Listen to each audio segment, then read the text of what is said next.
अरिहन्ताणं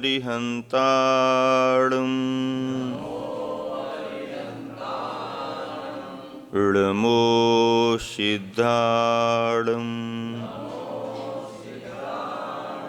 ळमो आयिर्याणं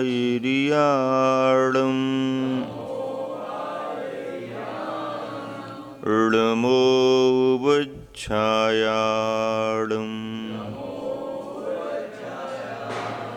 ळमो लोये सौसाकूणम्।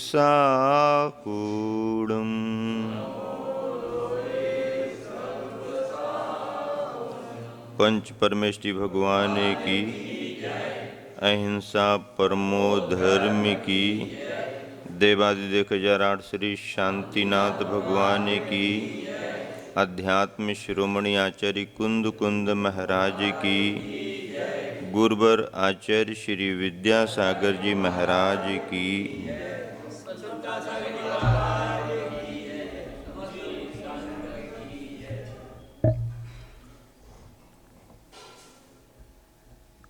मुनिचर्या में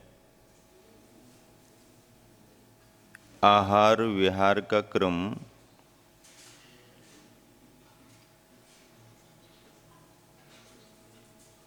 स्थान परिवर्तन को लेकर के चलता रहता है। संत साधक स्वाध्याय और साधना के प्रयोजनों को लेकर के कभी ग्राम नगरों में तो कभी क्षेत्रों पर अपना समय व्यतीत करते हैं।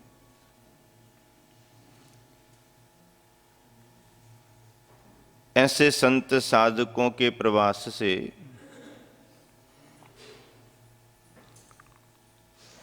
उनकी अपनी स्वाध्याय साधना तो चलती ही रहती है,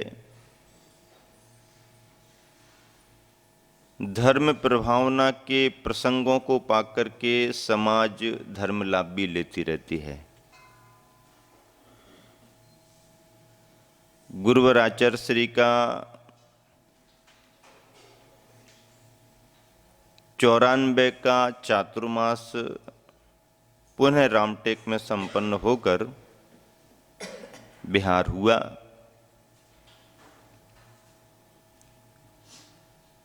शीत और ग्रीष्म काल को बिताते हुए गुरुवर आचार्य श्री का 1995 का चातुर्मास कुंडलपुर में स्थापित हुआ।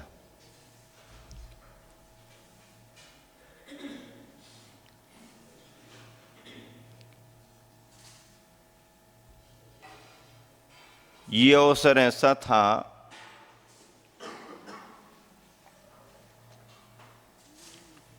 जब आचार्य श्री को अपने मुनि जीवन की साधना काल के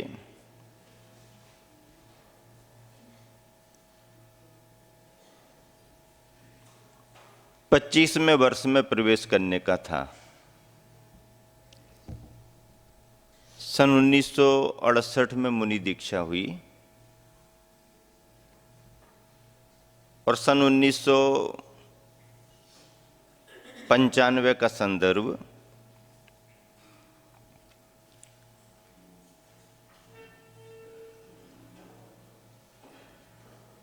पच्चीस वर्ष पार कर चुके थे,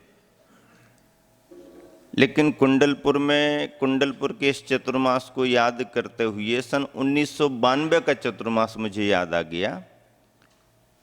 और जिस वर्ष आचार्य श्री कुंडलपुर क्षेत्र पर 1992 का चतुर्मास संपन्न कर रहे थे, तो 92 में आचार्य श्री के मुनि जीवन के 24 वर्ष पूर्ण हो चुके थे। 68 से 78, 78 से 88 और 92 में 24वां वर्ष पूर्ण हो रहा था। 25वां दीक्षा दिवस का प्रारंभ हो रहा था। तो उस वर्ष 92 के वर्ष में जहाँ जहाँ भी मुनि संघ विराजमान थे, आर्यिका संघ विराजमान थी, उन सभी ने अपनी अपनी भावनाओं से 25वें वर्ष के रूप में रजत दीक्षा वर्ष कार्यक्रम संपन्न किया था और पूरे देश में विद्वानों ने, समाजश्रेष्ठियों ने, संघों ने अपनी भावांजलि गुरुवर के प्रति अर्पित की थी। वो रजत दीक्षा वर्ष 25वें वर्ष की बात थी। अभी 50वां वर्ष हम सबने बड़े धूमधाम से देश में मनाया है। उस वर्ष का एक सुयोग जो आपको क्रम में बताना छूट गया था, इस प्रसंग में बताए देता हूँ कि उस वर्ष जब 1992 का चातुर्मास आचार्य श्री का कुंडलपुर में हो रहा था, तो चतुर्मास के पहले ही स्वयं आचार्य श्री की दीक्षा तिथि आषाढ़ शुक्ला पंचमी पर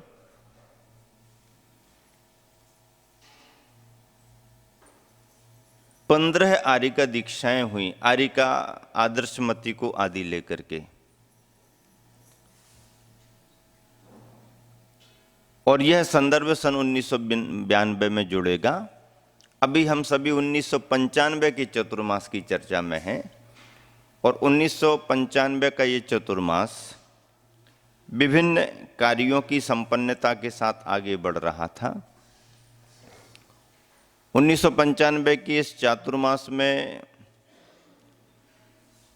जुलाई, अगस्त, सितंबर आदि आदि के समय निकल रहे थे। अक्टूबर की तिथि आने पर 7 अक्टूबर जो कि 1995 की तिथि है, इसमें 3 क्षुल्लक दीक्षाएं संपन्न हुई थी। निर्वेक सागर जी, निर्णय सागर जी, विनीत सागर जी को लेकर के क्षुल्लक दीक्षाएं संपन्न हुई थी। और इसी चतुर्मास में मान्य विद्वान पंडित जगनमोहन लाल जी सिद्धांत शास्त्री की संलेखना भी संपन्न हुई थी। आचार्य श्री का प्रवास एक विशेष उद्देश्य को लेकर के होता है। सन 1994 में जब हम लोग कटनी में चातुर्मास कर रहे थे और पंडित जी के लिए आचार्य श्री के पास भेजा था, तो आचार्य श्री ने रामटेक में मार्गदर्शन देकर के कहा था, ठीक है, भावना रखो, यथा समय निर्देश देंगे और स्थान की अनुकूलता देखेंगे, फिर संलेखना का क्रम आगे बढ़ाएंगे। 1995 का चातुर्मास आचार्य श्री का ज्यों ही कुंडलपुर में स्थापित हुआ, आचार्य श्री ने कटनी वाले पंडित जी को निर्देश दिए और संलेखना की तैयारी उनकी प्रारंभ हुई अच्छे तरीके से, क्योंकि विद्वानों का संलेखना के लिए उत्सुक होना और गुरु चरणों में रह करके समाधि संपन्न करने की भावना भाना अपने आप में ज्ञान का सही फल तो है ही, उनकी भावना की प्रधानता भी मानी जाएगी। बहुत कम विद्वान ऐसी हिम्मत जुटा पाते हैं। सभी के लिए सहज सुलभ ऐसा पुण्ययोग भी नहीं होता है। उनका पुण्ययोग बना और गुरुवर ने संलेखना की विधि प्रारंभ की। परिवारीजनों ने बहुत सहयोग दिया, सभी उपस्थित भी रहे, सेवा भी करते रहे, आचार्य श्री मार्गदर्शन भी देते रहे। विद्वान होने के नाते देश में जो भी उनके अपने परिचित विद्वान रहे, समाज बंधु रहे, सभी समय समय पर आते जाते रहे।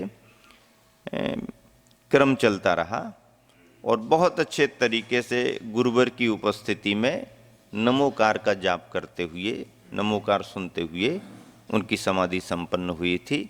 चातुर्मास में विभिन्न आयोजन जैसे होते हैं, अनुष्ठानों को लेकर के, स्वाध्याय को लेकर के, स्थापना निष्ठापन को लेकर के सभी संपन्न करके गुरुवर आचार्य श्री का विहार प्रारंभ हुआ। अनुमान अंदाज लोग लगा रहे कि किस तरफ विहार होगा, तो निकट के ही क्षेत्र बीना 12 में शीतकालीन संबंधी समय प्रारंभ होते ही 3 से 6 दिसंबर 1995 यानी 95 के आखिरी महीने में पंचकल्याणक संपन्न आचार्य श्री ने कराया। और वहाँ से विहार आचार्य श्री का जो प्रारंभ हुआ, तो विहार एक लंबे लक्ष्य को लेकर के प्रारंभ हुआ। गुरुवर आचार्य श्री के जीवन में लंबी तीर्थ यात्राओं में 2 तीर्थ यात्राएं ही याद की जाती हैं। पहली तो सिद्ध क्षेत्र नैनागिर जी से शाश्वत सिद्ध भूमि सम्मेद शिखर तक की एक लंबी यात्रा बहुत बड़े रूप में संघ के साथ में, समाज बंधुओं के साथ में हुई। उसको आज भी बहुत अच्छे से याद किया जाता। आचार्य श्री भी विभिन्न अवसरों पर कोई न कोई प्रेरक प्रसंग अनुभवों के आधार पर सुनाते हैं। और दूसरा लंबी यात्रा का प्रसंग ये बन गया, आचार्य श्री गिरनार जी यात्रा के निमित्त से आगे बढ़े। नेमिनाथ भगवान की निर्वाण स्थली गिरनार सिद्ध क्षेत्र, गुजरात प्रांत, लक्ष्य लेकर के चले, ऐसा कोई डिक्लेयर नहीं किया, लेकिन एक भाव बना करके आचार्य श्री का बिहार प्रारंभ हुआ। और बिना बारह से विभिन्न ग्रामांतरों से होते हुए बरेली, बाड़ी बरेली से फिर इटारसी, होशंगाबाद होकर के सबसे पहले आचार्य श्री नेमावर क्षेत्र पर विराजमान हुए। नेमावर क्षेत्र के बारे में आचार्य श्री ने पहले से सुन रखा था, समाज बंधुओं ने बहुत अच्छे से परिचय क्षेत्र का दिया। उनकी अपनी भावनाएं थीं, वहाँ उस स्थान का विकास करना चाह रहे थे। और ऐसा करते हुए हालांकि ये प्रयास भी समाज ने प्रेरणा पाकर के बहुत अच्छे तरीके से किया। खाते गांव में जो चातुर्मास हुआ, आरिका संघ का एक चातुर्मास, प्रशांतमती, पूर्णमती आदि आरिकाओं को लेकर के, तो खाते गांव में एक धर्म प्रभावना का वातावरण बना। और निकट ही नर्मदा नदी के किनारे स्थान है। लोगों में जन श्रुति है कि ये जैनों का क्षेत्र है, था पहले, कुछ अवशेष मिलते हैं, सिद्ध क्षेत्र की मान्यता है। आरिकाओं ने प्रयास किया, समाज को प्रेरित किया और खाते गांव की समाज आचार्य श्री के पास में आती जाती रही। ये क्रम पहले से ही बना हुआ था। और पूर्णमती माताजी, प्रशांतमती माताजी की प्रेरणा से, प्रभावना से प्रभावित होकर के समाज बंधु आचार्य श्री के पास पहुँचे और निवेदन किया। अब वो तुरंत ही तो आचार्य श्री कुछ करते नहीं हैं, ख्याल में रखते हैं, फिर धीरे धीरे बीज बो दिया है, थोड़ा सा पकने दो, बढ़ने दो, समाज की भावनाएं आगे बढ़ने दो, करते करते वो सुयोग आ गया। जब खाते गांव की समाज को आसपास में हरदा है या और भी जो भी समाज है, भोपाल आदि के लोग, इंदौर के भी जुड़ जाते हैं, तो सभी लोग बहुत उत्सुक थे कि आचार्य श्री का आगमन इस जगह पर हो ताकि स्थान का विकास हो, डेवलपमेंट हो। सुयोग आचार्य श्री के बिहार का बना। और वहाँ जाकर के आचार्य श्री ने जो तथ्य समझ रखे थे, जो उनके लिए रेफरेंसेज मिले, जो चर्चाओं में बात स्पष्ट हुई, उसके आधार पर आचार्य श्री ने एक भव्य समारोह में अच्छे तरीके से उस स्थान को सिद्ध क्षेत्र के रूप में घोषित किया और सार्वजनिक तौर पर उस स्थान का नामकरण करते हुए, क्योंकि नेमावर तो गांव का नाम है, नेमावर के नाम से प्रसिद्धि भी है, लेकिन सिद्ध भूमि होने के नाते, शास्त्रों के प्रमाण उपलब्ध होने के कारण आचार्य श्री ने उस स्थान को सिद्धोदय सिद्ध क्षेत्र नेमावर घोषित किया। तब से लेकर के आज तक वह स्थान निरंतर प्रगति पर है। काफ़ी अच्छे वहाँ पर व्यवस्थाएं हैं, आश्रम ब्रह्मचारियों का बहुत अच्छे तरीके से वहाँ पर चल रहा है। आचार्य श्री लगभग अभी वृद्धावस्था को प्राप्त या साधना की रुचि रखने वाले जो भी साधक हैं, उन सभी को लगभग अभी अपने निर्देशों में नेमावर भेज रहे हैं और वहाँ पर 24 निर्माण आदि के कार्य चल रहे हैं। तो नेमावर में उस समय बहुत बड़ी प्रभावना हुई और आचार्य श्री के माध्यम से, कार्यक्रमों से उस क्षेत्र की जानकारी सभी को अच्छे तरीके से मिली। वहाँ से आचार्य श्री ने विहार किया और विहार कर सिद्धवरकूट सिद्ध क्षेत्र पर अल्प समय का प्रवास किया। निकटस्थ इंदौर महानगर से लोगों ने बहुत धर्म लाभ लिया। कुछ प्रवचन आदि के सामान्य से कार्यक्रम प्रभावना के साथ आचार्य श्री ने फिर अपना बिहार आगे बढ़ाया और सिद्ध क्षेत्र ऊन होकर के 52 गजा सिद्ध क्षेत्र की वंदना की।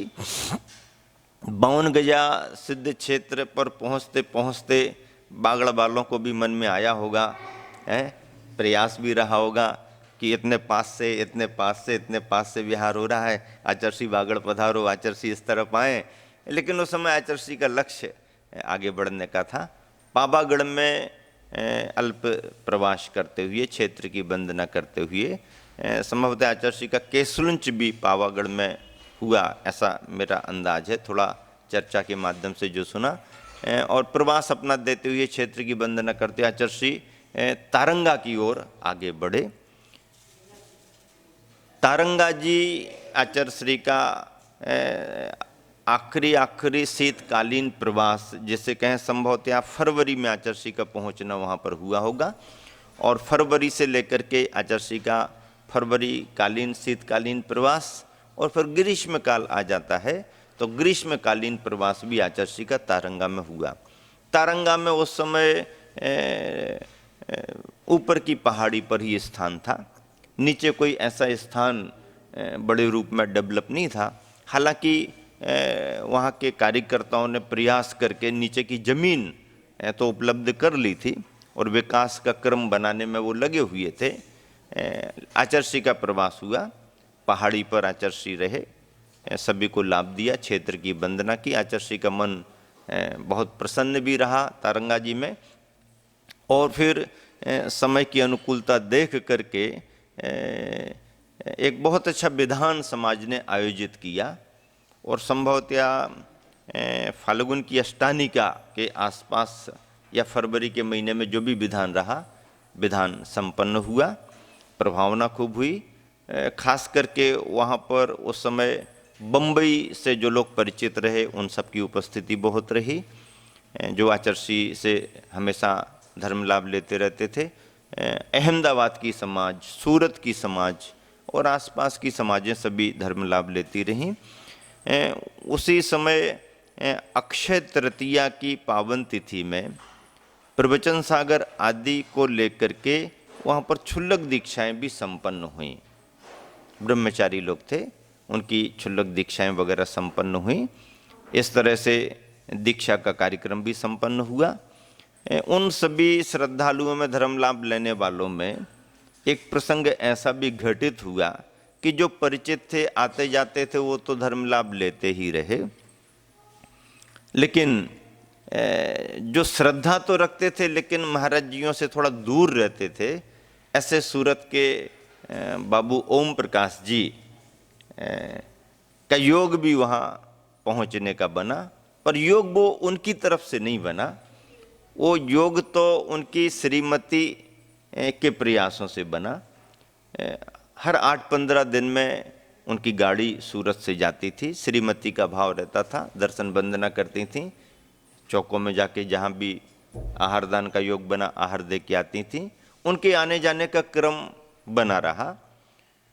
इनका कोई ऐसा बना नहीं, ओम प्रकाश जी बाबू जी का, लेकिन ये सहयोग पूरा करते थे, आप जाओ, गाड़ी है, सब है, ड्राइवर है। तो ऐसा करते करते उन्होंने एक बार कहा कि आप इतनी भावना रखते हो तो आपको भी तो चलना चाहिए। हाँ हाँ महाराज जी लोग बहुत अच्छे होते हैं, हम यहीं से हमारा नमोस्तु। लेकिन उनकी बार बार प्रेरणा देने से उनका मन बना कि बहुत नाम सुन रहे हैं, अलग तरह की चर्चाएं सुन रहे हैं, सहज ऐसा मुनियों में हमने देखा नहीं है, फिर भी ये कुछ नया नाम है, पहली बार इस तरफ संग आया है, तारंगा जी जैसी जगह में इतना बड़ा सब हो रहा है, तो चलना चाहिए, एक आध बार अपन को भी देखना चाहिए। तो थोड़ा सा दूर से देखने के भाव से बाबूजी भी गए। वहाँ पहुँच करके उन्होंने जो भी आचर्यश्री की चर्या, संघ का स्वाध्याय, सुबह शाम अपनी चर्या में संलग्नता, वातावरण, बहुत मन प्रसन्न हो गया उनका। और आचर्यश्री के निकट भी पहुँच गए, उनका परिचय भी दे दिया गया, आचर्यश्री ने आशीर्वाद भी दे दिया। और सहज भाव से जो उन्होंने दर्शन किए और देखा तो उनका मन बहुत प्रसन्न भी हो गया और खुद इच्छा आने जाने की शुरू कर दी उन्होंने। ऐसा करते करते ग्रीष्मकालीन समय व्यतीत हो रहा था। आचार्यश्री को चतुर्मास का ख्याल था कि ग्रीष्म काल के बाद चतुर्मास आता है। स्थान कुछ समझ में नहीं आ रहा था। सब तरफ स्थानों का ख्याल तो किया होगा, लेकिन संघ की चर्या के योग और क्षेत्रों की निराकुलता के हिसाब से भी कोई ऐसा स्थान आचार्य श्री को जम नहीं रहा था। और ऐसा कहा जाता है, जो लोग बताते कि उसमें आचार्य श्री बड़े असमंजस में थे कि ये गर्मी तो निकल गई, अब चतुर्मास कहाँ हो। विभिन्न क्षेत्र जो परिचय में थे उन सब की चर्चाएं सुन रखी थी, कहाँ पर क्या कैसा। पावागढ़ में आचार्य श्री का बहुत ज़्यादा मन लगा नहीं, क्योंकि पहाड़ी पर कुछ ऐसा प्रशस्तता का वातावरण दिखा नहीं, नीचे भी धर्मशाला में उतना कुछ ऐसा दिखा नहीं, लगा नहीं, तो ये स्थान भी नहीं जमा। गिरनार जी के बारे में आचार्य श्री ने सोचा भी, लेकिन वहाँ की परिस्थितियाँ और वहाँ की व्यवस्थाएं जो समाज से जानकारियों में मिली, तो आचार्य श्री का चतुर्मास जैसे इतने बड़े लक्ष्य को लेकर मन संतुष्ट नहीं हुआ होगा। और भी आसपास के स्थान ऐसे कुछ उपयुक्त लगे नहीं, महानगरों के बारे में आचार्य श्री सोचते भी नहीं। तो ऐसी मनस्थिति में चर्चाओं के माध्यम से बाबूजी को मालूम चल गया था कि आचार्य श्री चतुर्मास करने के भाव से कुछ विचार कर रहे हैं। तो आने जाने में बाबूजी ने एक दिन निवेदन कर दिया, गुरुदेव हमारा अपना व्यक्तिगत निवेदन है कि आपका चतुर्मास इस बार गुजरात में ही होना चाहिए, क्योंकि आचार्य श्री के स्वभाव को जानते थे, कहीं ऐसा ना हो कि निकल जाए तो पूरा गुजरात ही खाली रह जाए। गुरुदेव आप जहाँ चाहें वहाँ करें, लेकिन गुजरात में ही करें, ऐसा पहला निवेदन है। और यदि आपको अनुकूलता बनती है तो एक महुआ क्षेत्र है सूरत के पास में, आप उसकी वंदना कर लें और चतुर्मास के योग्य स्थान आपको लगे तो करें। कमेटी तो जो करेगी करेगी, मैं स्वयं इस भाव से आपके लिए निवेदन कर रहा हूं कि जहां कहीं भी आप चतुर्मास करेंगे, पूरे चतुर्मास की जवाबदारी और सेवा का कार्य हम करने को तैयार रहेंगे। इतना बड़ा निवेदन एक ही व्यक्ति कर दे तो कुछ विचार तो आता है। ठीक है, तुम सेवा करने को तैयार हो जाओ, तुम अपनी जवाबदारी से सब व्यवस्था बना दो, लेकिन स्थान तो मिले ना। आचार्य श्री और संघ तो पहले ये सोचता भाई स्थान तो समझ में आए, बाकी तो फिर सभी कोई ना कोई करने वाले मिल ही जाते हैं, करते ही हैं। ऐसा विचार चलता रहा, लेकिन आचार्य श्री का मन इसी रूप में बना कि ठीक है, अब तारंगा तो चतुर्मास होने की स्थिति इसलिए नहीं बनी क्योंकि ग्रीष्म काल शीतकाल के समय से हो गया था, और फिर इतना बड़ा कोई स्थान भी नहीं था पहाड़ी पर कि मतलब पूरा संघ रुके और इतना प्रबंध हो सके। नीचे नवोदित रूप में जगह थी और शिलान्यास आदि कुछ कार्य हुए भी। कमेटियों ने विस्तार करने के लिए, क्षेत्र का डेवलपमेंट करने के लिए वहाँ पर सब प्रबंध किया। आचार्य श्री के सानिध्य का लाभ लिया, लोगों ने अपनी उदारता का परिचय भी दिया। पर चतुर्मास के योग्य तो अभी जगह नहीं है ना, तो आचार्य श्री ने बिहार किया। बिहार करते करते आचार्य श्री महुआ जी विराजमान हुए। सूरत वालों ने बहुत प्रयास भी किया कि महुआ के नाम पर तो आचार्य श्री को लाए हैं इस तरफ, सूरत ही चलें तो और अच्छा रहेगा, सूरत ही चलें तो और अच्छा रहेगा। लेकिन आचार्य श्री सूरत नहीं गए, महुआ जी में विराजमान हुए। पहले दिन ही भगवान की वंदना करके और प्राकृतिक वातावरण, नदी का किनारा देख करके, और बरसात के समय में हरियाली हरा भरापन आ ही जाता है, जहाँ भगवान की मनोज्ञ प्रतिमा मूल नायक पारसनाथ भगवान के दर्शन किए, तो आचार्य श्री कहते हैं कि दर्शन किए तो फिर मैंने कुछ देखा ही नहीं, किसी से कुछ पूछा ही नहीं, और चातुर्मास करने का मन बना लिया। बाबू ओम प्रकाश जी ने पूरी तत्परता से, पूरे समर्पण के साथ जो प्रबंध किया अपने साथियों को लेकर के, कमलेश गांधी उनके जो एक विशेष रूप से विश्वसनीय कार्यकर्ताओं में थे, उनको लेकर के, और भी जो भी उनकी टीम थी अपनी सूरत की, उसको लेकर के उन्होंने जो प्रबंध किया महुआ जी में चतुर्मास का, लोग आज भी याद करते हैं। जो भी वहाँ जाकर के रहे हों, देखा हो, लोग आज भी याद करते हैं। क्या सामान्य आदमी, क्या विशेष आदमी, क्या त्यागी वृत्ति, जरा सी राई रत्ती भर किसी को कमी महसूस नहीं हो सकती। हम लोगों का प्रवास जब उस तरफ हुआ तो लोगों ने बताया कि जैसे ही आचार्य श्री का बिहार इस तरफ को शुरू हुआ, बाबूजी ने पूरे गांव में जितने खाली मकान, खाली जगह मिल सकती हैं, सारी बुक कर ली। क्या चाहिए आपको बाद में बात करेंगे, लेकिन ये जगह हमको चाहिए। जब तक हमारे गुरुदेव रहेंगे तब तक के लिए जगह हमको चाहिए। क्या चाहिए वो आप जो बताओगे वो मिलेगा, लेकिन अभी हमको जगह चाहिए। ऐसी जगह पूरी ले ली। वहाँ पर साधन बहुत सीमित थे, क्योंकि कभी ऐसा कोई बड़ा संघ आया नहीं, क्षेत्र पर इतने प्रबंध नहीं थे। बाबूजी को स्वयं मालूम था कि क्षेत्र पर कोई व्यवस्था नहीं है, पर उन्होंने अपने तय सूरत नगर से लेकर के जो अच्छे से अच्छा प्रबंध कर सकते, चौके वालों को समझ लीजिए कि बर्तनों से लेकर के, गैस सिलेंडर से लेकर के, और आवश्यक शुद्ध सामग्रियों के उपलब्ध कराने से लेकर के जो भी आवश्यकता है, क्योंकि गांव छोटा है, आना जाना कहाँ होगा, यहीं कहीं उपलब्ध कराना, और हर चीज़ के काउंटर जैसे बना दिए कि किस त्यागी वृत्ति को, किस चौके वाले को क्या चाहिए है, खुद आकर के अपना अपना, किसी से कुछ पूछना नहीं, कुछ करना नहीं। इतने उदारता से बड़े प्रबंध के साथ उन्होंने खुद व्यक्तिगत अपने परिवार के जवाबदारी से, कोई कमेटी नहीं, कोई समाज से नहीं, आप तो केवल आकर के धर्म लाभ लो। मैं समझता हूँ आचार्य श्री के चतुर्मास तो बहुत हुए, पर आचार्य श्री के चतुर्मासों में ऐसा एक परिवार, ऐसा एक व्यक्ति आगे आया और पूरे चतुर्मास में आने वाले यात्रियों को इतनी सुविधा और व्यवस्था देकर के स्वयं बहुत संतुष्ट रहा हो, ये मेरे ख्याल से एक पहला ही उदाहरण है। और इस तरह से उन्होंने पूरे चतुर्मास में अच्छे से अच्छी व्यवस्थाएं देकर के धर्म प्रभावना का कार्य कराया। आचार्य श्री ने भी बहुत अच्छे तरीके से स्वाध्याय वगैरह किया।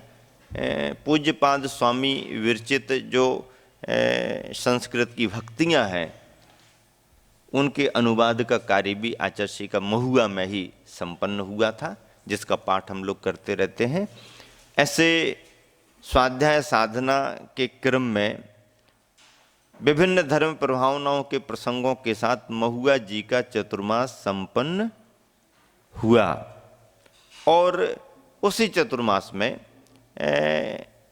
पहले से ही जिनकी क्षुल्लक दीक्षाएं वगैरह हो चुकी थी, एलक दीक्षा का प्रसंग बना। और 21 अगस्त मुकुट सप्तमी की तिथि पर 4 ऐलक दीक्षाएं हुई। निर्वेक सागर, विनीत सागर, निर्णय सागर और प्रबुद्ध सागर, 4 ऐलक दीक्षाएं वहां पर महुआ जी में संपन्न हुई। महुआ जी का चातुर्मास संपन्न होने के बाद आचार्य श्री ने अब लक्ष्य बनाया गिरनार यात्रा के विहार का। तारंगा से वापिस आकर के महुआ चातुर्मास किया, अब गिरनार जी के लिए विहार आचार्य श्री का प्रारंभ होता है। लोगों को अनुमान लग गया था और बाबूजी ने निवेदन भी कर दिया आचार्य श्री को कि आचार्य श्री आप गुजरात में आए हैं, एक भावना तो हमारी पूरी हो गई कि गुजरात में ही आपका चतुर्मास हो गया, दूसरी भावना भी पूरी हो गई कि सूरत के निकट महुआ क्षेत्र पर आपका चतुर्मास हो गया, तीसरी भावना और हमारी पूरी हो जाए, वो निवेदन ये है कि आप गिरनार यात्रा करें और मैं आपके पूरे संघ की जितनी समाज भी जाना चाहे, हम पूरी समाज की संघ सहित गिरनार यात्रा कराएंगे। ये आपके चरणों में निवेदन है। इतनी उदारता से निवेदन करके बाबूजी अपनी तैयारी में जुट गए। समय आया, आचार्य श्री का विहार हुआ और संघ के साथ त्यागी वृत्तियों को भी आचार्य श्री जो संकोच कर रहे थे संकेत देने में कि इतना लंबा विहार, अपरिचित इलाका, जैन समाज के गांव कम है, तो संघ तो ठीक है, बाकी ये त्यागी वृत्ति और ब्रह्मचारी लोग तो फिर भी ठीक है, संघ के साथ सेट हो जाते हैं। ये आश्रम की बालिकाएं, बहनें, ब्रह्मचारिणियाँ ये कैसे विहार करेंगी? तो आचार्य श्री ने इन लोगों को संकेत दे दिया था कि आप लोग विहार विहार में नहीं रहना, आप तो सीधे यात्रा करने को चले जाना, आप तो गाड़ी वाले हो, आगे पीछे चले जाना। बाबूजी को मालूम चला कि आचार्य ने इन लोगों को संकेत नहीं दिया है, तो जाकर के निवेदन करके, आचार्य कितना प्रबंध करना पड़ेगा, जितना करना पड़ेगा हम करेंगे, लेकिन बिहार तो चतुर्विध संघ का होगा, सभी लोग जाएंगे, जहां जहां की जो समाज चलना चाहे चले, प्रबंध मैं करूंगा। और त्यागी व्रती बहनों की यात्रा होना चाहिए। आचार्य जब उन्होंने बहुत विश्वास के साथ निवेदन किया तो आचार्य ने भी मौन रह करके आशीर्वाद दे दिया, देखो आप सबकी व्यवस्था क्या है। और संघ का बिहार हुआ। राजकोट होकर के आचार्य गिरनार जी के लिए विहार किए। राजकोट आदि स्थान आप जानते ही हो, लेकिन आचार्य श्री को क्या फर्क पड़ता है, कोई भी इलाका कैसा भी हो, तत्व जिनके पास है, साधना स्वाध्याय जिनके पास है, उनको कहीं कोई फर्क नहीं पड़ता। और ऐसा करते हुए राजकोट की ओर विहार हुआ।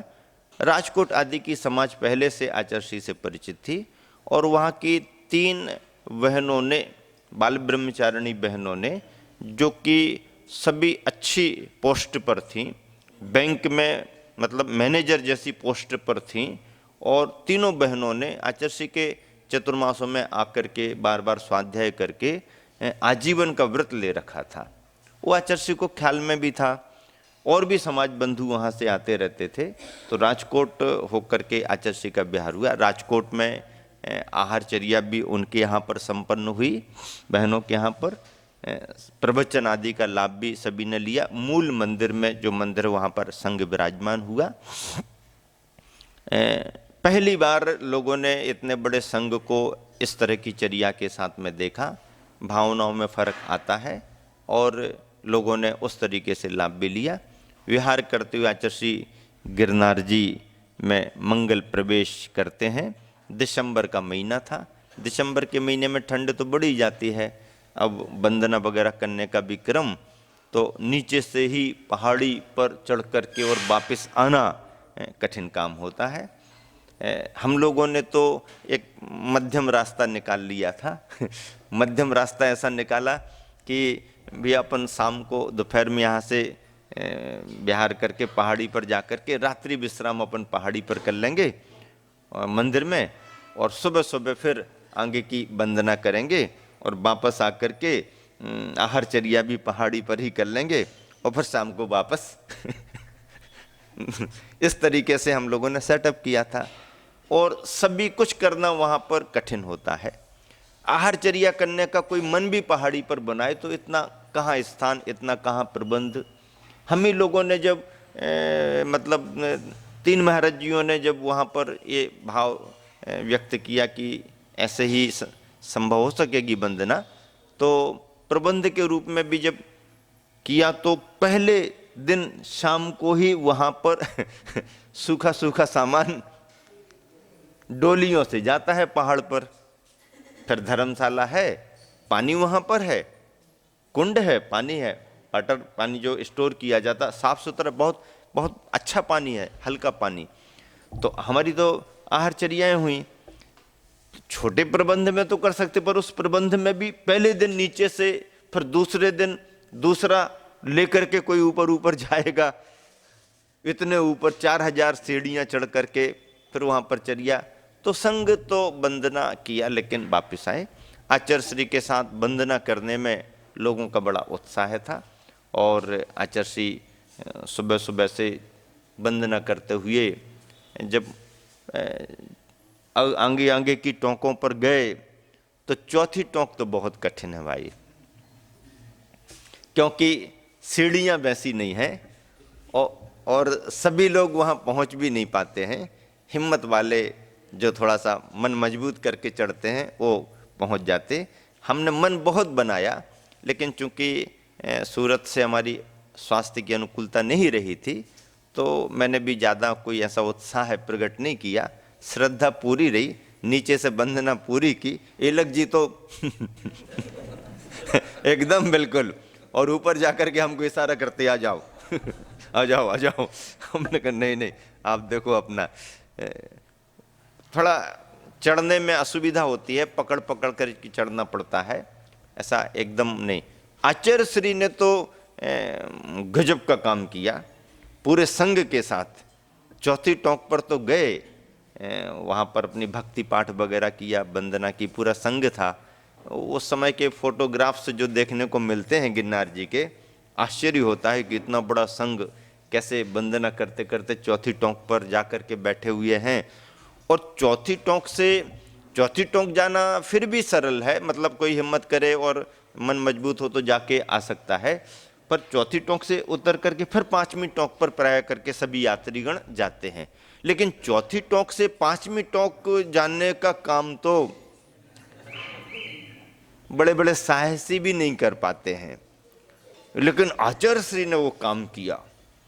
चौथी टोंक से 5वीं टोंक में जाना है तो ज्यादा दूरी नहीं है, थोड़ा सा नीचे को आओ और पहाड़ी का अंत और अगली पहाड़ी शुरू होती। लेकिन इस पहाड़ी का अंत और अगली पहाड़ी की शुरुआत होने में जो झांक करके देखो तो इतनी लंबी गहरी खाई दिखती है कि आदमी वापस आ जाए। गहरी खाई बहुत है, पर है इतना कि यदि कोई थोड़ा सा अभ्यासी है या थोड़ा सा हिम्मत वाला है तो जरा ऐसा करके ऐसा निकल जाए तो थोड़ी सी छलांग जैसी लगाएगा और 5वीं टोंक आ जाती है। अब वो चौथी से 5वीं टोंक की दूरी ज्यादा नहीं है, लेकिन ऐसे ही समझ लो कि सरवार सिद्धि और सिद्ध सिला सरवार सिद्धि और सिद्ध सिला में ज्यादा अंतर तो नहीं है, लेकिन ऐसा थोड़ी कोई छलांग लगा करके चला जाए या सुमेरु पर्वत और स्वर्ग का पहला विमान, थोड़ा सा एक बाल का अंतर, कोई ऐसा चला नहीं, बीच में ऐसा दिखता है। तो वहां पर जाकर के कई महाराज भी बहुत संकोच में आ गए, भैया हम नहीं निकलते, भैया हम नहीं जा पाएंगे। और आचार्य श्री कहे अब नीचे उतर के फिर 5वीं टोंक पर कौन जाएगा, यहीं से निकलते हैं। आचार्य श्री आगे गए, कायोत्सर्ग किया। संघ के महाराज भी आचार्य श्री अपन आचार्य देखते देखते देखते, और ऐसा करके आचार्य श्री ने कायोत्सर्ग किया और अंदाज लगा लिया, देख लिया। और कई लोग निकलते भी रहते हैं वहां से, ऐसा रास्ता भी है जो निकलते वो निकल भी जाते हैं। तो अंदाज लगा करके और आचार्य श्री बराबर चौथी टोंक से 5वीं टोंक पर देखते ही देखते जैसे ही यूं किया पहुंच गए। जय जोर से नेमिनाथ भगवान की जय, ज्ञान सागर जी आचार्य महाराज की जय, ऐसा बोला। आचार्य श्री का तो मंत्र है, तीर्थंकर भगवान और गुरुवर आचार्य ज्ञान सागर महाराज की जय। जैसे ही बोला तो महाराजों में अब हम भी फिर महाराज धीरे धीरे करके एक दूसरे को, लेकिन पकड़ करके नहीं, छोड़ करके, स्वाश्रित हो करके, और संग अधिकांश महाराज जी वगैरह आचार्य श्री के साथ चौथी टोंक से 5वीं टोंक पर पहुंच गए। 5वीं टोंक पर पहुंचने पर थोड़ी सी व्यवस्थागत असुविधाएं तो होती हैं, क्योंकि पंडे पुजारी तो पहले ही से बैठना शुरू कर दिए थे और वो चरणों को ढक करके भी रखते हैं, ये तो सभी समय पहले से होता रहा। पर आचार्य श्री के संग के पहुंचने पर स्वाभाविक कुछ फर्क तो आता है।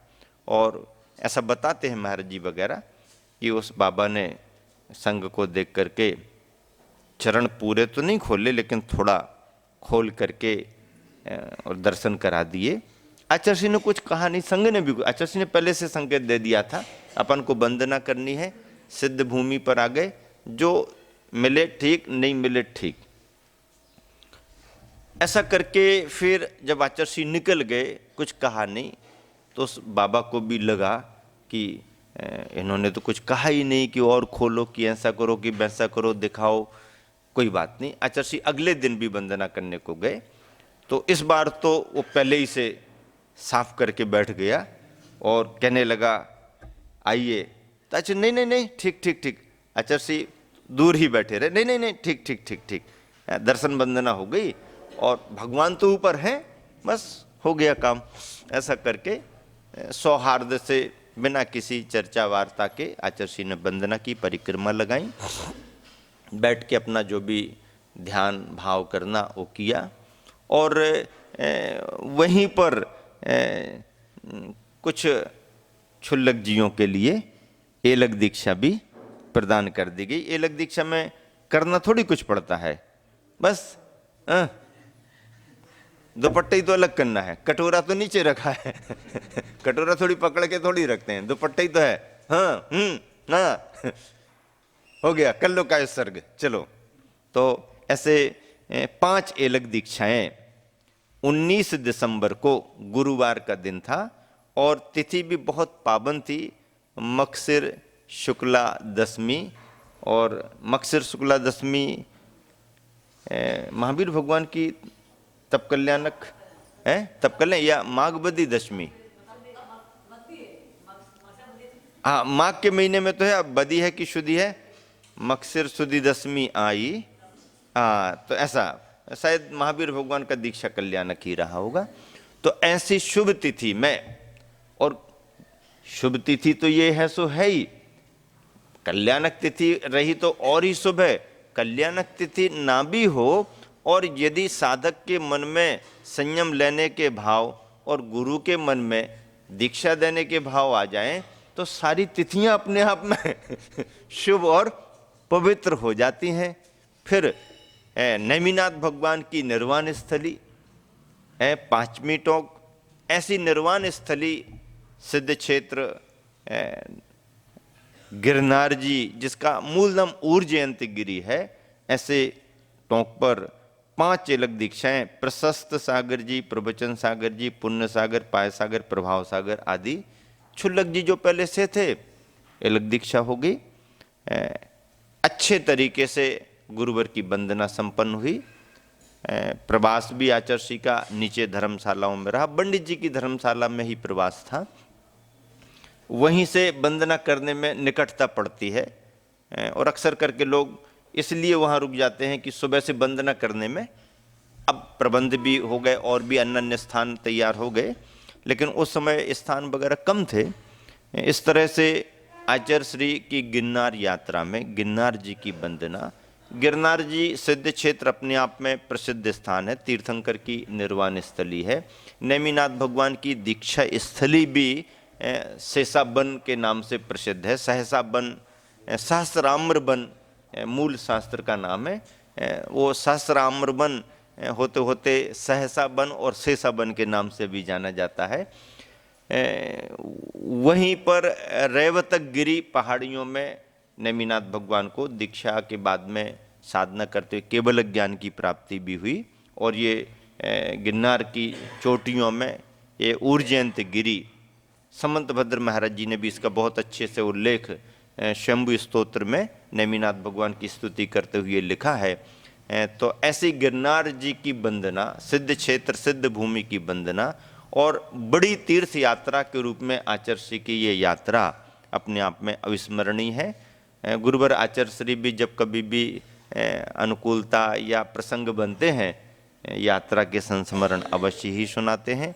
सर्दी गर्मियों की परेशानी तो यात्राओं में होती ही रहती हैं, पर बड़ा लक्ष्य लेकर के कोई आचार्य संघ आगे बढ़ता है तो ये सब गौण हो जाती हैं और उस समय की प्रभावना और साधना का वातावरण मुख्य हो जाता है।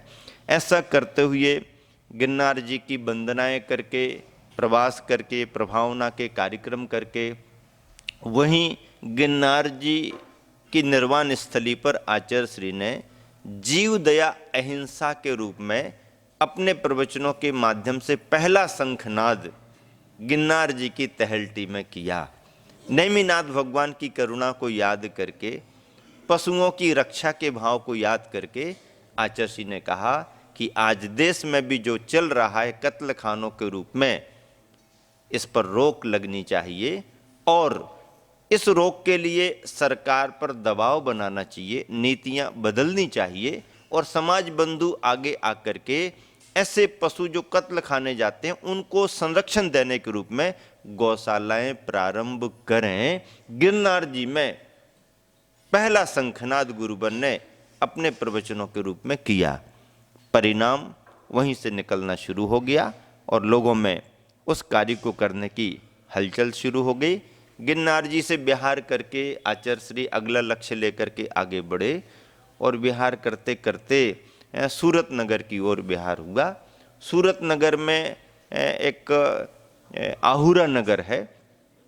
आहुरा नगर में मंदिर बनकर के तैयार हुआ था। निवेदन समाज बंधुओं का था ही। पंच कल्याणक की तैयारियां थीं।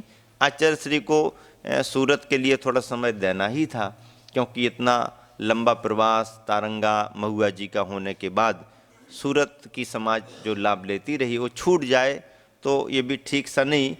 इस भाव से आचार्य श्री सूरत की ओर विहार किए। पंच कल्याणक अच्छे तरीके से प्रभावनापूर्वक संपन्न हुआ। समाज ने बड़ा धर्म लाभ लिया। और एक दिन सुयोग ऐसा बना कि आहुरा नगर से ही आचार्य श्री अंजुलि लेकर के बाबू ओम प्रकाश जी के बंगले पर, घर पर आहारचर्या करने को आए। इतना लंबा रास्ता तय करते हुए बाबूजी आहुरा नगर में भी चौका लगा रहे थे। उनको ये अंदाज था कि आचार्य श्री नहीं आएंगे, इतनी दूर नहीं आएंगे। तो संघस्थ महाराज जियों ने कहा, बाबूजी आप यहाँ क्यों लगा रहे चौका? आचार्य श्री उतने दूर थोड़ी आ पाएंगे। अरे अपना द्वारा परीक्षण करो, हो सकता पुण्य का योग बने तो आचार्य श्री आ भी जाएं।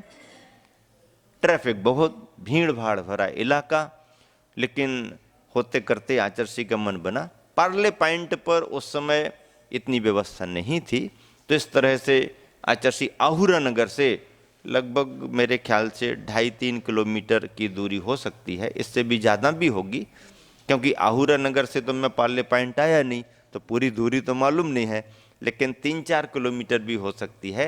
ऐसे पीछे पीछे रास्ते से आचार्य श्री आए और ट्रैफिक बहुत, हलचल मच गई। आचार्य श्री कहाँ जा रहे, क्या हो रहा, कहाँ जा रहे, वैसे ही भीड़ भाड़ इकट्ठी हो जाती। और निकलते निकलते पार्ले पॉइंट पर आए और बाबूजी के घर प्रगाहन हुआ। आहारचर्या अच्छे से संपन्न हुई और बाबूजी को स्वयं लगा कि अब मुझे लगा कि मेरी सेवा करने और चतुर्मास कराने का प्रसाद है, कृपा मेरे लिए इस रूप में मिली है। बहुत अच्छी भावना से, बहुत अच्छे तरीके से आहारचर्या संपन्न कराई। प्रभावना बहुत बड़ी हुई। पंच कल्याणक भी संपन्न हो गया। तत्पश्चात आचार्य श्री का सूरत महानगर से विहार हुआ। तो विहार करते करते आचार्य श्री सिद्ध क्षेत्र मांगी तुंगी की वंदना के लिए आगे बढ़े। मांगी तुंगी की वंदना अपने आप में वो भी एक वंदना है, कठिन है, राम हनु सुग्रीव सुडील गौ गवाक नील महानील है, कोड़ी 99 मुक्ति पयान। अब बताओ, सम्मेद शिखर जी के बाद में वर्तमान के निर्माण कांडों में यदि चर्चा करें तो मांगी तुंगी बहुत मुनि मोक्ष गए। रामचंद्र जी जैसे बलभद्र वहाँ से मोक्ष गए, हनुमान जैसे कामदेव मोक्ष मुक्ति को प्राप्त हुए। ऐसे सिद्ध क्षेत्र की वंदना करने का भाव आचार्य श्री का था। सिद्ध क्षेत्र पर मंगल प्रवेश हुआ। कमेटी ने, समाज बंधुओं ने बड़े उत्साह से भव्य आगवानी की। समय पाकर के आचार्य श्री ने क्षेत्र की वंदनाएं की, प्रवचन आदि का लाभ दिया और क्षेत्र की वंदना करके प्रवचन आदि का लाभ दे करके बड़ी धर्म प्रभावना के साथ आचार्य श्री का मंगल विहार वहाँ से हुआ। विभिन्न स्थानों से विहार करते करते आचार्य श्री सभी नगर उपनगर होते होते होते होते और आकर के सिद्धवरकूट में पुनः विराजमान हुए। सिद्धवरकूट से जो बिहार प्रारंभ हुआ गुजरात और महाराष्ट्र करते हुए पुनः सिद्धवरकूट में विराजमान हुए। सिद्धवरकूट में अल्प प्रवास रहा। फिर वहाँ से आचार्य श्री का विहार नेमावर के लिए हुआ, जहाँ से आगे बढ़े थे। नेमावर में आकर के आचार्य श्री का ग्रीष्मकालीन प्रवास हुआ। नेमावर में आचार्य श्री रुके और ये सन 1997 का वर्ष प्रारंभ हो चुका था। मई का महीना निकल गया, जून का महीना प्रारंभ हो गया। आदि आदि प्रवास में आसपास के लोगों ने खूब धर्म लाभ लिया और प्रवास करते ही जो संयोजना आचार्य श्री के मन में चल रही थी, आर्य का दीक्षा देने का प्रसंग बन गया और संकेत मिलने लगे। आर्य का दीक्षाएं होने वाली हैं, बहनों के निवेदन प्रारंभ हो गए। इस 1997 के वर्ष में ग्रीष्म काल में हम सागर में विराजमान थे, तो सागर में भी हलचल आई कि दीक्षाएं हो रही हैं। तो आश्रम में रहने वाली छोटी बहन ममता के भाव बने कि हम भी निवेदन करेंगे। तो आकर के पहले उसने पूछा, महाराज जी दीक्षाओं की चर्चा चल रही है, हमारे भी भाव हैं। तो हमने कहा निवेदन करो, निवेदन कर लो। तो ऐसा करके प्रोत्साहित भी किया। सन 1997 का ग्रीष्मकालीन हम लोगों का सागर में ही चल रहा था। आचार्य श्री नेमावर में विराजमान थे। अब इतनी भीड़ भाड़, इतने सारे निवेदन, नंबर लगेगा कि नहीं लगेगा, ये सबके मन में भाव तो रहता है। और वो पहले से ही लगभग 10 वर्ष तक 1987 से 97 तक ब्राह्मी आश्रम मड़िया जी में वो स्वयं रही, स्वाध्याय साधना करती रही। तो 10 साल का मतलब अभ्यास बहुत बड़ा होता है। आचार्य श्री के ख्याल में सारी बात थी। तो उन्होंने तो स्वयं सहज निवेदन किया। मैंने भी अपनी भावना से एक पत्र आचार्य श्री के नाम पर लिखा आचार्य श्री के पास में, उसी को दे करके कि ठीक है आप अपना निवेदन करना, हम भी पत्र लिखे देते हैं। पत्र लिखा। पत्र में मैंने ऐसा कोई आचार्य श्री को निवेदन नहीं लिखा कि, हमने तो यही लिखा कि चर्चाओं के माध्यम से जानकारी मिल रही है कि आर्य का दीक्षाएँ होनी हैं और संचालिकाएं आदि भी बता रही हैं, बहनों के निवेदन हो रहे हैं, आश्रम में रहने वाली इनका भी ऐसा ऐसा भाव है, और बाकी जानकारी तो संचालिका को होगी और आप स्वयं समझते हैं, आप देखें और उसका निवेदन इस स्वरूप में है आदि आदि। तो बस आचार्य श्री ने देखा, और ये तो एक सेकेंडरी है, इसका कोई महत्व भी नहीं है, लेकिन सामने वाली साधिका की साधना पहले देखी जाती है, तो उसमें उनका कर्म तो लगा ही होगा, रहा ही होगा। आचार्य श्री ने सहज ही आशीर्वाद दिया, हाँ हाँ ठीक है, निश्चिंत रहो। और बड़ी रूप में संयोजना हो रही थी। और जब कभी भी आर्यिका दीक्षा वगैरह होती हैं तो बड़ी आर्यिकाओं से भी पूछताछ वगैरह होती है, बहनें कहाँ रहीं, कैसी रहीं, संचालिकाओं से भी पूछताछ होती है।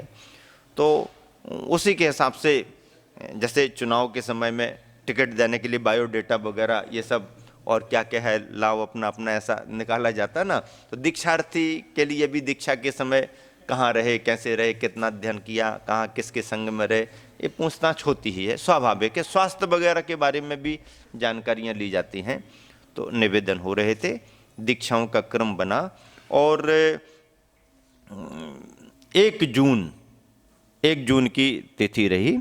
ऐसे 1 जून की पावन तिथि पर नहीं, 6 जून की तिथि रही, 6 जून रहा, हाँ आप सबको याद है बराबर। तो 6 जून की तिथि रही और महीना भी संभवतया नहीं, आषाढ़ नहीं था,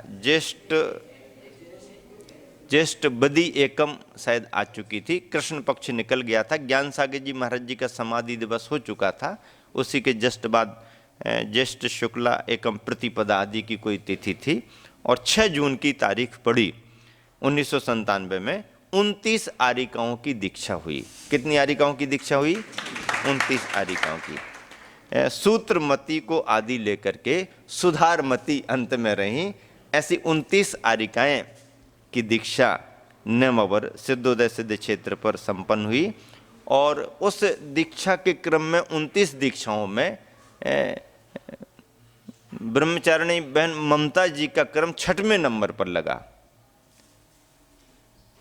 क्योंकि वो बाकी बहनों में पुरानी भी थीं, बड़ी थीं, 10 साल आश्रम में भी रहीं, अध्ययन वगैरह भी उन्होंने बहुत अच्छे से किया, तो ये 6वां नंबर लगा। अब 6वें क्रम में भी सोचने में फिर ये आया कि नामकरण भी हुआ तो उनको संयममती नाम मिला। अब संयममती नाम मिला तो जून का महीना 6वां महीना जून का 6वां, तारीख भी 6 और दीक्षा का क्रम भी 6वां, दीक्षा का क्रम 6वां और नाम भी मिला तो 10 धर्मों में से 6वें नंबर का संयम। हमने कहा गुरुदेव का ये तो योग बहुत अच्छा बना। ऐसा करके सभी बहनों की दीक्षा, उनके अपने निवेदन, और जब दीक्षाएं होती हैं तो समाचार मिलने पर परिवारीजन, रिश्तेदार, कुल कुटुंब सब उपस्थित होते हैं। अच्छा भी रहता, उपस्थित होना भी चाहिए। ऐसा करके नियमावर में बहुत अच्छी उपस्थिति में श्रावकों की, श्रद्धालुओं की, दीक्षार्थियों की, उनके परिवारीजनों की उपस्थिति में आचार्य श्री ने दीक्षा कार्यक्रम संपन्न किया। और उसी वर्ष आचार्य श्री का चातुर्मास नियमावर में ही स्थापित हुआ। आर्यिकाओं के तो बिहार करा दिए गए। आर्यिकाओं के तो चतुर्मास बागीधोरा, अच्छा बागीधोरा श्वेतमती माता जी भी थी उसी ग्रुप में। हाँ, तो बागीधोरा वालों को तो बराबर याद रहेगा। हाँ, तभी तो धनपाल जी बता रहे ना। हाँ, तो ख्याल में तो आता है ना, भाग्यशाली है। मतलब उन 29 आर्यिकाओं में बागीधोरा का क्रम नंबर लगा, और नगर गौरव के रूप में क्यों नहीं, उनको तो याद किया ही जाएगा। तो इस तरह से ये सभी दीक्षाओं के क्रम संपन्न हुए, चातुर्मास स्थापित हुआ। और चातुर्मास स्थापित होते ही देखो नेमावर जैसी भूमि का इतना पुण्योदय आया कि पुनः अगस्त का महीना आते 18 अगस्त 1997 को उपशांतमती आदि 14 आर्यिकाएं दीक्षाएं रक्षाबंधन की तिथि में पुनः हो गई। 29 पहले हो गई और रक्षाबंधन की तिथि पर 14 आर्यिका दीक्षाएं और हो गई। और चतुर्मास में फिर ऐसा योग बना कि शरद पूर्णिमा की तिथि आते आते शरद पूर्णिमा पर 10 मुनि दीक्षाएं और हो गई।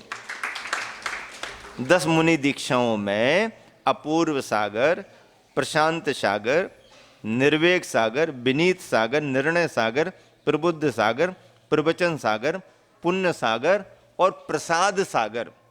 प्रसाद सागर के बारे में क्या बताएं। प्रसाद सागर जी अपने मध्य प्रदेश से ही सिहोरा जबलपुर पनागर के पास कटनी के बीच में सिहोरा है, वहाँ के हैं। शिक्षा के रूप में उन्होंने इंजीनियरिंग की डिग्री ली है। और प्रारंभिक समय में उनके परिवार में भी धार्मिक संस्कार बहुत रहे। उनके पिताजी स्वयं पदमचंद जी विरती थे और उनके पिताजी के पिताजी ब्रह्मचारी कल्याण दास जी का नाम उस इलाके में बहुत रहा। बाबा कल्याण दास जी ब्रह्मचारी, ग्रस्त ब्रह्मचारी रहे, पर उन्होंने बोहरीबंद क्षेत्र को विकास में लाने में और परिचय कराने में पूरा जीवन लगा दिया। गांव गांव, शहर शहर घूम घूम करके और लोगों को प्रेरित करके कि ऐसा स्थान है, और बहुत मेहनत करके ईमानदारी से, प्रामाणिकता से अर्थ का संग्रह कर करके उस क्षेत्र का विकास कराया। उस क्षेत्र में वो प्रतिमा पहले ऐसे ही पड़ी थी और लोग गोबर लगाते थे उसमें। शांतिनाथ भगवान की जो प्रतिमा मूल नायक है, गोबर लगाते थे। और उस इलाके की मान्यता थी कि किसी का कोई काम बिगड़ रहा हो या करवाना हो, बनवाना हो, तो एक झाड़ू ले जा कर के उस प्रतिमा में झाड़ू मारो और खनुआ देव के नाम से, खनुआ देव, खनुआ बाबा हमारा ये काम कर दो, खनुआ बाबा हमारा ये काम कर दो, ऐसा मान्यता थी कि ऐसा करके आएंगे तो होगा। अजैनों की श्रद्धा रहती थी, वो क्या समझे जैन मूर्ति क्या है। ऐसा जब मालूम चला कि उस गांव में ऐसी प्रतिमा है, ये तो जैन प्रतिमा है, तो सिहोरा के पास बोहरीबंद, तो बाबा कल्याण दास जी ने बहुत मेहनत करके जबलपुर और कटनी सब दूर दूर घूम करके देश में सबको प्रेरित किया। फिर कार्य शुरू करा, प्रतिमा को खड़ा करा। गांव के लोगों को खुश करने के रूप में बच्चों को अपना सामान ले जाते, खाने पीने का सामान ले जाते, बच्चों को बांटते, गांव के लोगों को देते, तो लोग विश्वास करने लगे। फिर धीरे धीरे उनने जगह निकाली, प्रतिमा को खड़ा कराया। ऐसा नमक का त्याग कर दिया था उन्होंने कि जब तक हम प्रतिमा खड़ी नहीं करा देंगे नमक नहीं खाएंगे, ऐसा ऐसा नियम लेकर के पूरा। तो वो संस्कार परिवार में थे। प्रसाद सागर जी डिग्री लेकर के आगे बढ़े और प्रारंभिक समय में स्वाध्याय साधना करते रहे। 3 वर्ष हमारे साथ चातुर्मास किए। पहला उन्होंने 1994 का कटनी चातुर्मास किया, दूसरा 1995 का भोपाल चातुर्मास किया, और तीसरा 1996 का गोटेगांव चातुर्मास किया। और गोटेगांव के चातुर्मास में जैसे ही आचार्य श्री गिरनार जी पहुँचे, हमने कहा गिरनार वंदना कर लो, तुम लोग भी ब्रह्मचारी हो। 2-3 ब्रह्मचारियों को संकेत दिया, और यदि और अच्छा लाभ लेना है तो आचार्य श्री को निवेदन कर लेना। बोले हमारा परिचय, तो हमने कहा हम पत्र लिखे देते हैं। छोटा सा पत्र एक लिख दिया, दे दिया, पत्र जा कर के दिया। आचार्य श्री ने तुरंत कहा हाँ अब बस यहीं पर संघ में रहो और संघ में एंट्री उनकी हो गई, ड्रेस बदल गई। और गिरनार जी से लेकर के आते आते अब देखो ना कितना कम समय, क्षुल्लक दीक्षा भी उनकी संभवतः नेमावर में ही हुई, क्षुल्लक दीक्षा भी नेमावर में हुई और मुनि दीक्षा भी। मुनि दीक्षा और क्षुल्लक दीक्षा में ज़्यादा अंतर भी नहीं है। तो ऐसा करके उनका बड़ा सुयोग बन गया, मुनि दीक्षा हुई और आज भी इतने वर्षों से आचार्य श्री की सेवा में और वात्सल्य के रूप में और वैयावृत्ति के रूप में तो उनकी फुर्ती और भावना देखते बनती है। लोग तो संघ के डॉक्टर महाराज सारे संघों में कहाँ क्या, और संघ के महाराजों को क्या क्या दवाई देना, ये करना वो करना, ऐसा करो वैसा करो। वैयावृत्ति की विशेष भावना उनकी अपनी पहचान है। आचार्य श्री की कृपा और उनका अपना समर्पण भाव तो है ही सभी को मालूम।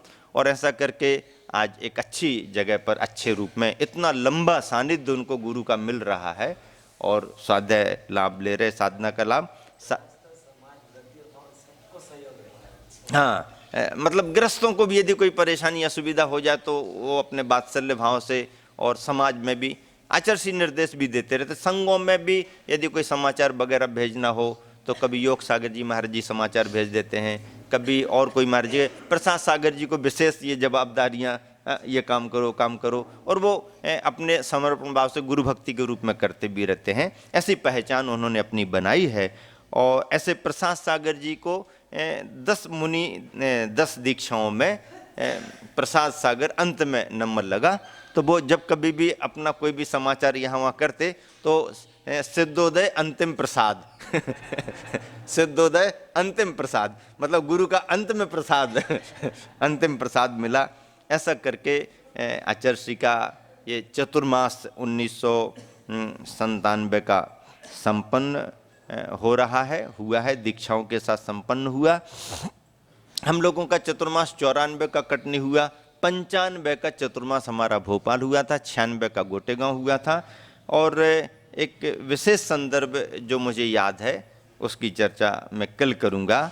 गुरुवर आचार्य श्री का बड़ी धर्म प्रभावना के साथ नेमावर का प्रवास सफल रहा, सार्थक रहा। जिस समय 97 में हम लोग सागर में विराजमान थे तो आचार्य श्री को आगमन कराने के रूप में एक बहुत बड़ी संयोजना के साथ वहाँ बहुत बड़ा विधान आदि का कार्यक्रम करके जो समाज बंधुओं को आचार्य श्री के चरणों में भेजा था, तो एक बहुत बड़ी उपस्थिति के रूप में आचार्य श्री को वातावरण देखने को मिला। प्रसन्नता के साथ आचार्य श्री ने हास्य में ऐसा कहा भी, अरे सागर वाले इतने सारे लोग यहाँ आ गए, क्या बात है। ये नेमावर छोटा सा, तो आचार्य श्री कहते हैं प्याले में तूफान कैसे दिख रहा भाई ये प्याले में तूफान कैसे आ रहा है। नहीं आचार्य श्री आपको सागर आगमन कराना इसलिए निवेदन करने आए, इत्यादि प्रकार से गुरुवर आचार्य श्री का प्रवास बहुत अच्छे अनुभवों से, साधना स्वाध्याय के रूप में और नेमावर जैसी जगह का साथी सह पुण्य का योग कुछ इस तरह आया। आचार्य श्री उस समय कहते थे इतनी सारी दीक्षा देने का योग हमारा एक ही बार में बार बार बना ही नहीं, ये क्या पता यहाँ का क्या प्रभाव है कि मन बनता जा रहा है और दीक्षाएं भी होती जा रही हैं, स्थान का प्रभाव है। ऐसी सिद्ध भूमि सिद्धोदय नेमावर में 1997 का चातुर्मास आचार्य श्री का संपन्न हुआ। तत्पश्चात विहार करते हुए आचार्य श्री कहाँ कैसे पहुँचते हैं इसकी चर्चा आगे आप सभी को सुनने को मिलेगी। समय हो गया है, इसी शुभ भावना से विराम देता हूँ। महावीर भगवान की